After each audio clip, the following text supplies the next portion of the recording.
Fellas about it, Montana. Do you want to take a little trip to the detention center? Okay, you got me. You came from, I think, a working-class Italian-American background, New York.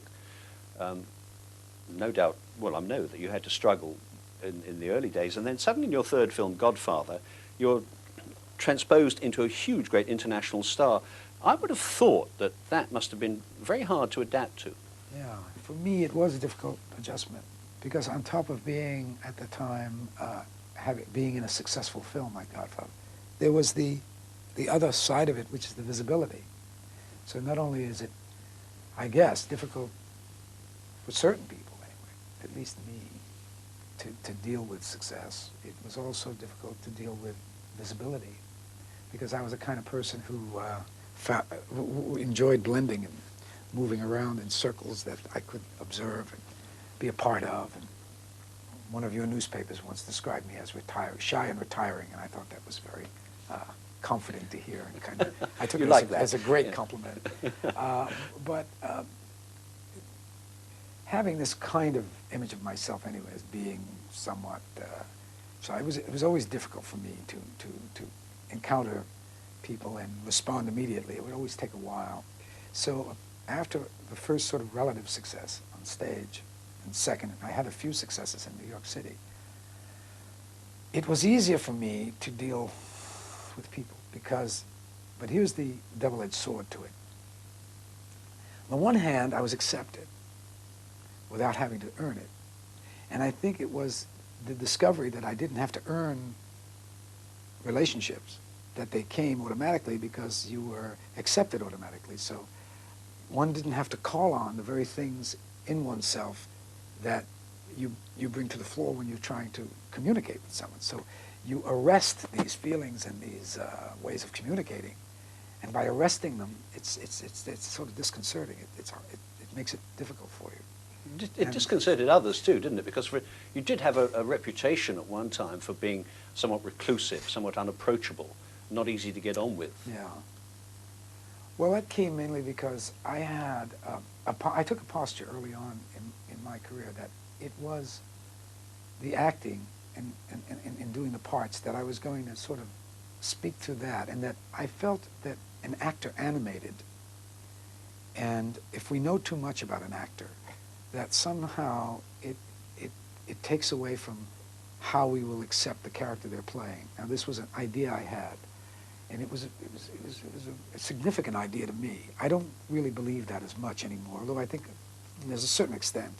I think too much exposure, there's a tendency to become concerned with the personality rather than what the actor's doing, because the play is the thing. The play is first, and the character's first in the work, because that's very much the reason I'm here today, is because of the characters I've played, and not because of my scintillating personality. Oh no, that too, that too. But you did have problems, didn't you, coping with fame originally? Was that part of it? I mean, maybe for me, sudden success was a kind of a crisis in a way.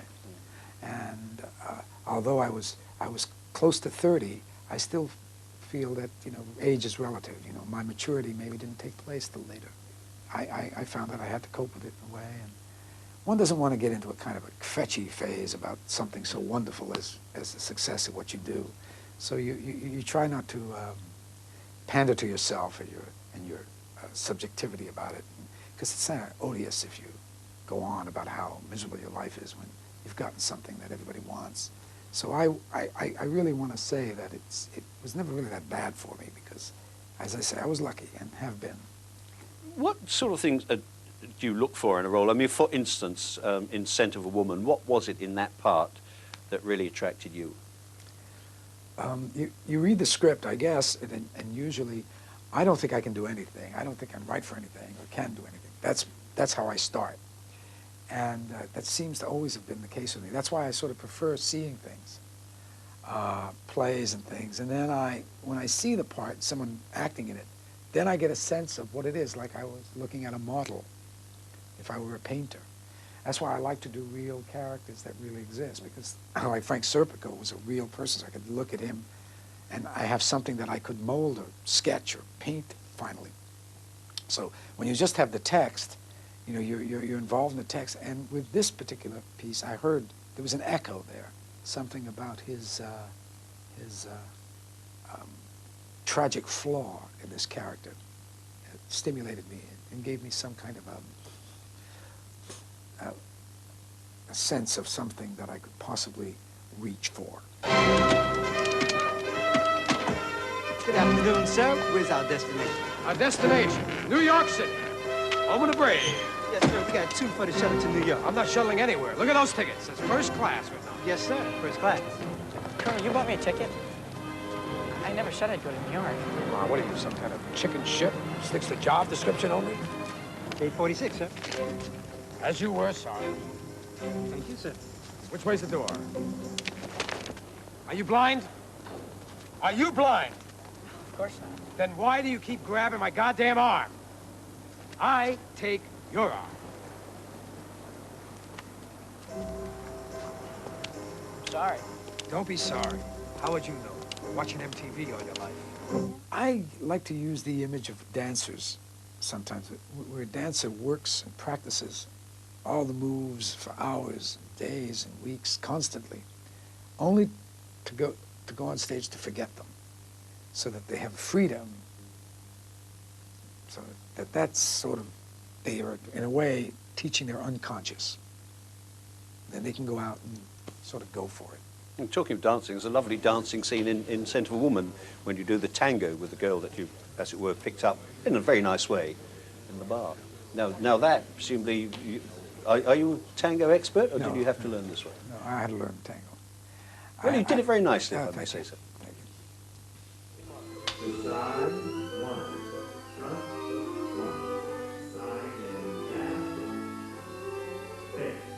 One, two, three, around, out, side, front, and around. Let's talk now about the film that hardly anybody has seen. You've already mentioned it, The Local Stigmatic, your film. This appears to be a kind of obsession of yours, isn't it? I mean, why? Well, tell me briefly what it's about and why you've spent so long working on it. I like to think of it, it was a passion of mine. It no longer is, because it's finished and it's shown in your local museum. Yeah, but why in a local museum? Why not in a cinema? Well, because it sort of needs a context. It's the kind of movie I make. I venture into experimental explorations in film now. It's what I've been doing.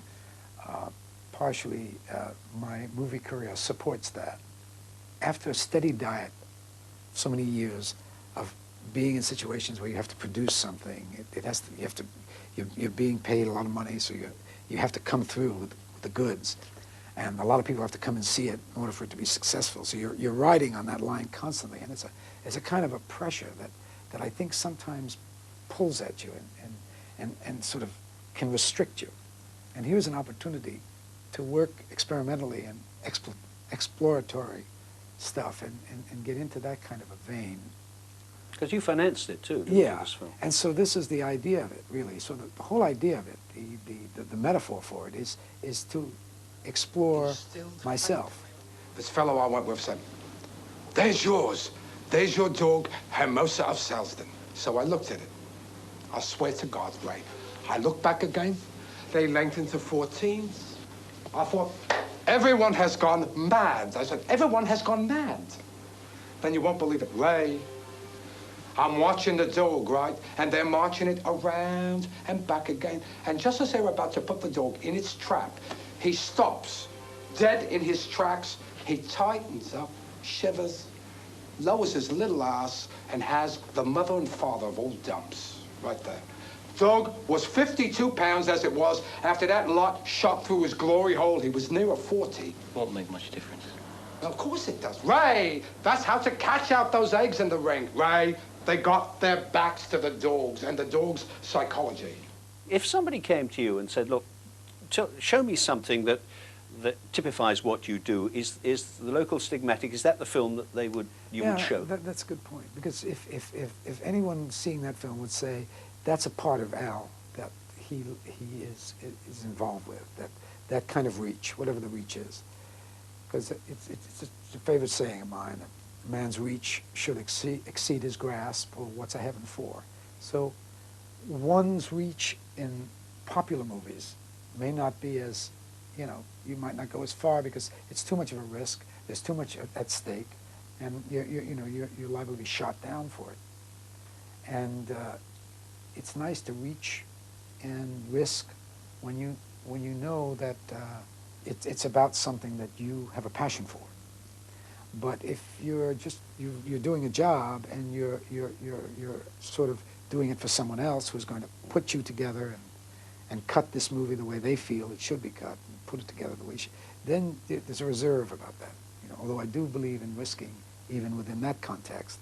Which of your films, though, would you say, would you classify as ones in which you've gone out on a limb?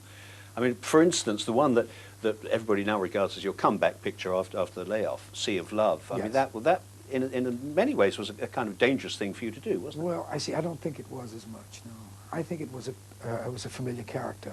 It was a well-written character of a New York cop, close to my age, close to things that could be represented as me, that could be believed that I would be involved in.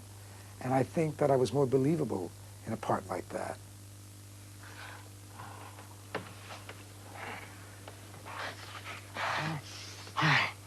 Where's your bathroom? Huh?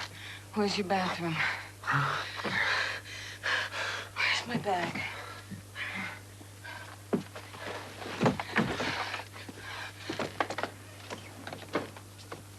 Get in bed. Jesus Christ.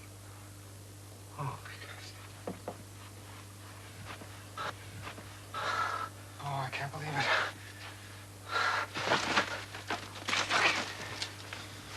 Oh. Oh, my God. Oh, I can't believe it. I can't believe it. Oh, my God.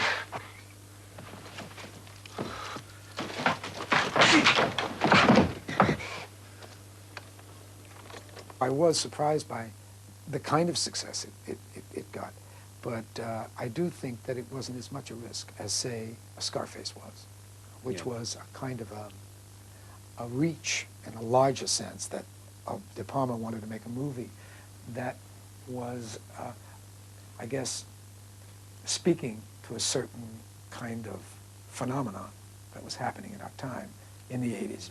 I wouldn't have thought there was any part of you in Scarface, because I mean, you never were into drugs, but to an extent you did have a drink problem. Was that again part of all what was going on in the 80s when you were getting kind of confused about what you were about? No. I had stopped drinking for a while. No. As much as anything, a lifestyle had to do with, because one's lifestyle, especially this kind of a thing I do, which is movies, which takes me all over the world, which is plays and movies and characters and concepts and all kinds of different explorations into the psyche of different people. These are adventures for me, and they've taken me all different places and different worlds, and have put me in.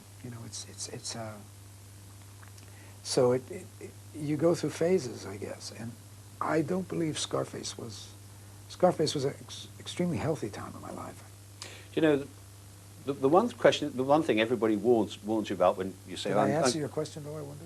I think I did. I think you answered the question. Yeah, I think you answered the question. Wow. Yeah, everybody says, look, for God's sake, don't ask him about Revolution, which was the one film you made between '83 and '89. And why? Because it was a flop. I mean, you must admit that. But everybody's entitled to a flop, surely. Some flops you have are like really quiet ones, and then there are others. There's expectation, and when you again go out on a limb there, and I sort of feel that with Revolution that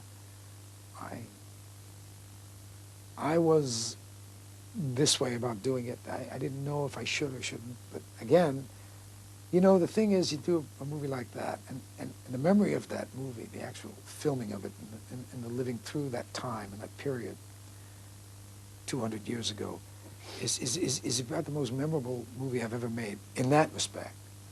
So you see, sometimes you're having a painful experience, and it turns out to be pleasant when the movie is out there. Sometimes you're having a wonderful experience, and the movie doesn't work.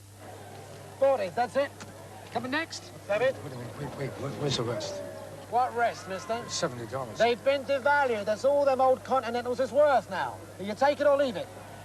You move along, you're holding up the queue. Don't be pushing me. I'm not pushing, I'm very busy now. You, Come on. what happened to the 150 acres? What you complaining about, I'm not mister? complaining. I'm asking a question. What happened to the 150 acres I was promised? Listen, you got 2 arms and 2 legs and 2 eyes, haven't you? Now move on, I'm very busy. Right! I told you, keep your hands off me. You're holding up the line, I'm mister. asking you a question. You're holding up the line. I'm asking you a question. What What is it? happened to the 150 acres of land I was promised? It was sold by Congress to speculators to pay for the war debt. All right? Now move it! I'm the bloody war debt. Are you? Yeah, this chit here, that's a bloody war debt. We all a bloody war debt. But it wasn't the disappointment in the way that turned out that caused you to go up, be off the screen for 4 years and say, the hell with the movies, I'll go back to the theatre. It would have to have had something to do with it, although I don't know if it did consciously, because I did feel that that we finished it in September and it had to be released in December. So I've always felt that it was not as finished as it could have been. I don't know that if it would have been finished, that it would have been any better, frankly. So I don't know that, and really so. But it did. I did have a reaction. That, yeah, no doubt, I did. I must say, it's very good to see you back working so prolifically as you have been over the last 3 years. But do you think that you are as big a player in the movies as you could have been and should have been if you hadn't had this long layoff? Well, I never thought of that, but who knows? I might be less, because I might have made some real turkeys. Besides the turkeys I made, you know, I could have made a few more. I think that what's important is that you don't become too familiar with the public, because then they may not accept you readily in certain roles.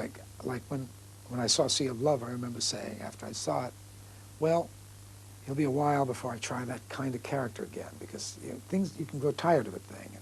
So I always thought it was a good policy, a wise policy, not to overdo yourself. That's a wonderful thing about theater, because it gives you a chance to play and exercise your craft and do your thing without the world seeing you all the time. Then what about a film that also we've seen you in very recently, Glengarry Glen Ross? I mean, I think it's a terrific play. And again, was it because it was a terrific play and terrific part, and you'd seen the play, presumably? I was offered the play, actually, first in New York City. David Mamet offered me the part. And I was unable to play it because I was coming here in London to do American Buffalo. So I always wanted to play it. And then I saw the production, thought it was terrific part. And Tony Montagna was really terrific in the part. And then I went on, and then this movie idea came to someone. And I believe Jerry Tukowski, a producer, offered me the movie. And then it was a matter of casting it and getting the right director.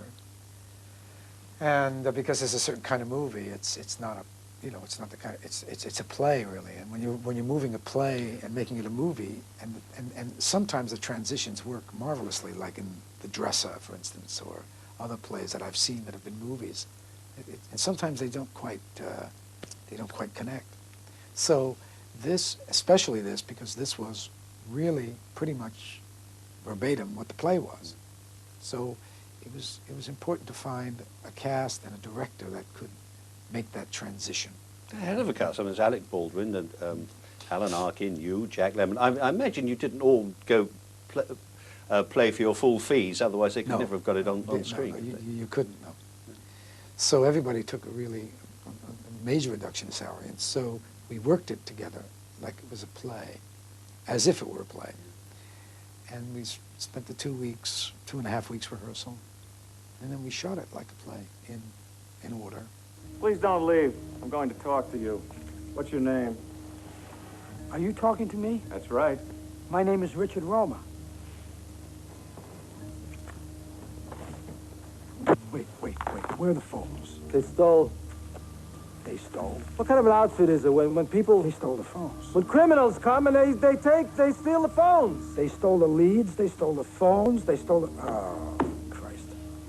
What am I going to do this month? Shit. You think they're gonna catch... Where you going? Down the street. Where are you going? To the restaurant. Aren't you going out today? With what, John? With what? Well, answer me. They stole the Glengarry leads. They stole Rio Rancho. I have the stuff from last year's file. Oh. Your nostalgia file. Oh, great. That's great, because, you know, I don't have to... You want to go out today? I don't have to eat this month. Great. Give him to me. Bring him. Come on. Ho. Patel? Ravadam Patel? How am I going to make a living on these deadbeats? Where'd you get this from, a morgue? You are notorious, famous, let us say, for deeply researching the characters you play. Now, what did you do to research a blind man in Scent of a Woman? See, researching for actors seems to be so tangible. It's so immediate. It's kind of an easy thing to do when you think of it. Because there's so much, you have access after you've been around a while and people know who you are. You have access into places and people. If I want to play a cook, for instance, a short order cook, I can get into a restaurant and they'll let me go back there. Well, that's in Frankie and Johnny. Yeah. If I want to play a blind person, a sightless person, you know, the institutions, they allow me in to speak with the people. I've had, they have training films where people who are going blind or people who are related to blind people, sightless people, can view these training films, and you get a lot from that. But it's really talking to them and then experience it yourself. And then finally to find a way to unfocus your eyes. I remember I had to speak during the filming of Scent of a Woman to a group of young aspiring actors in a high school. And I remember for the first 15 minutes speaking and I didn't focus. I didn't see them. I was talking to a mass like that because I was in it, I guess. And it was a rehearsal stage, so you sort of go into it really heavy in rehearsal. You just sort of pile it all on. You pile it all on because you feel, you know, you need more than you're gonna need. So you really take it into your daily life and stuff. And then finally you start to shed it layer by layer until hopefully you can do it on cue. Yeah.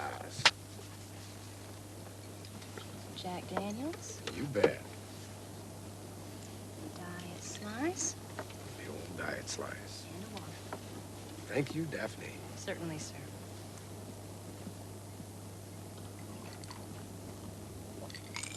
How did you know her name?